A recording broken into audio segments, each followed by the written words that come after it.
अंबड तालुक्यात वाळू माफियांचा धुमाकूळ.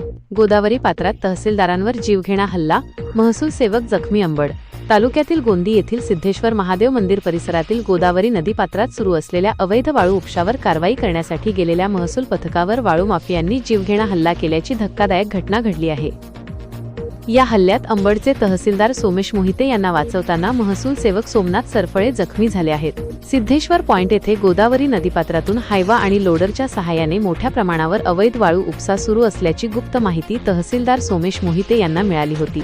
या माहितीच्या आधारे तहसीलदार मोहिते आपल्या पथकासह खासगी वाहनाने घटनास्थळी दाखल झाले.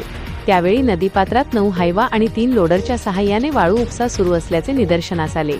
महसूल पथकाने कारवाईला सुरुवात करताच वाळू माफिया आक्रमक झाले आणि त्यांनी थेट तहसीलदारांवर हल्ला चढवला. यावेळी महसूल सेवक सोमनाथ सरफळे आणि पपेश बुलबुले यांनी तहसीलदारांचा बचाव केला. या झटापटीत सरफळे जखमी झाले. मोठी कारवाई आणि वाहने जप्त हल्ल्यानंतर वाळू माफियांनी घटनास्थळावरून पळ काढला.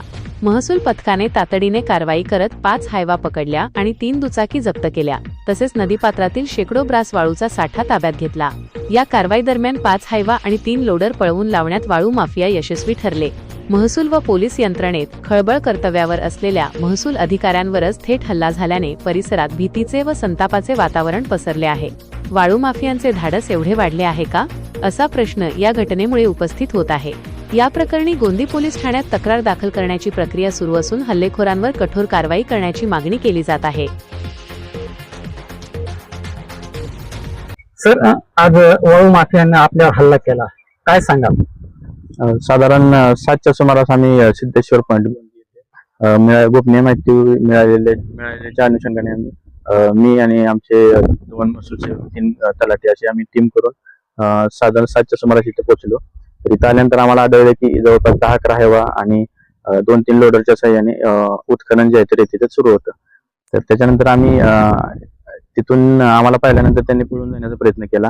त्याचप्रमाणे आम्ही त्यांनी पळून जाऊ नये म्हणून जो मुख्य रस्ता होता त्याच्यावरती आम्ही आमची गाडी, जी खाजगी वाहन होतं आम्ही आणलेलं, तर ते आम्ही तिथं उभं केलं होतं. परंतु त्यांचे मालक आले. त्याच्यानंतर बरेच लोक जमा झाले. त्यांचे गाड्यांचे मालक आल्यानंतर त्यांनी ड्रायव्हरांना जे प्रोत्साहन देऊन, गाडीला धडक देऊन, तसंच आमच्या कर्मचाऱ्यांच्या अंगावरती गाडी घालून गाड्या पळवून नेण्याचा प्रयत्न केला आणि जवळपास साधारण 5 गाड्या, 2-3 लोडर जे आहेत ते त्यांनी पळवून नेले.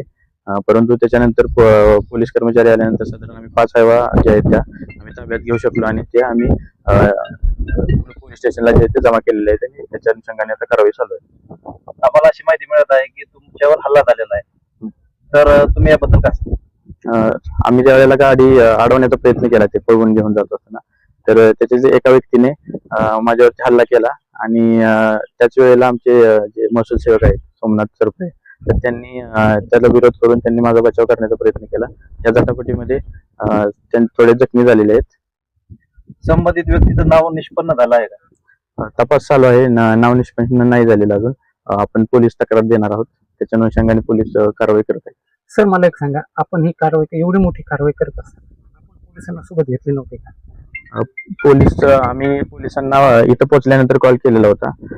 परंतु इथं मोठ्या प्रमाणात जे आहे ते उत्खनन करणारे बरेच व्यक्ती होते. आम्हाला असा अंदाज नव्हता की एवढे व्यक्ती असतील. परंतु आमच्या अपेक्षेपेक्षा बरेच इथं मोठ्या प्रमाणात गाड्या असतील किंवा उत्खनन होत होतं. त्याच्यामुळे आम्हाला जसा अंदाज आला तसा आम्ही पोलिसांना कॉन्टॅक्ट केलेला, परंतु पोलीस येईपर्यंत जे आहे ते या सर्व घटना घडल्या. या झटापटीत कोणाला दुःख, म्हणजे हानी वगैरे काय झालेली? महसूल सेवक आहेत ते थोडे जखमी झाले.